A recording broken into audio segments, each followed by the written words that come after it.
Alam niyo po, kami po ay nasa Hong Kong nung nakaraan. Sabi, may bagyo nga po dito.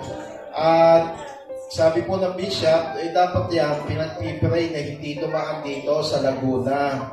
Kaya ako po naniniwala na kayang patigilin ng mga matitinding prayer ang lakas ng bagyo. Amen? Mas malaki ang Panginoon kaysa kay Pipito. Amen? Mas malakas ang Panginoon kaysa kay Pipito. Amen? Mas matindi ang dating ng mga taong nananalangin kaysa kay Pipito. Alam niyo, meron isang verse sa Bible. Tingnan niyo po ito. Sabi po na Marcos 11:24. Sabi po diyan, kaya't sinasabi ko sa inyo, anuman ang hingin ninyo, saan daw? Sa panalangin. Anuman. Kahit ano. Anuman ang hingin ninyo sa panalangin, manalig, sa ibang version po niya, maniwala kayong natanggap na ninyo iyon at matatanggap nga ninyo.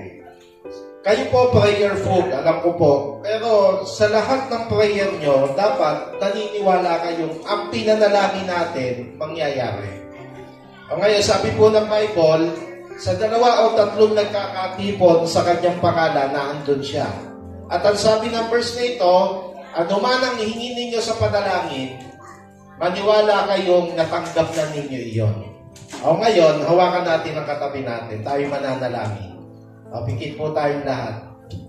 Panginoon, sabi po nila malakas ang bagyo, pero ikaw ay mas malakas. Ikaw ang may control ng lahat ng bagay. Kaya ngayon, Panginoon, we pray ang Laguna, Cavite ay hindi maaapektuhan ng bagyong ito. Tinataboy po namin ito sa pangalan ni Jesus at ang iyong kapangyarihan ay sumama sa amin po lahat. Salamat po sa pangalan ni Jesus. Amen.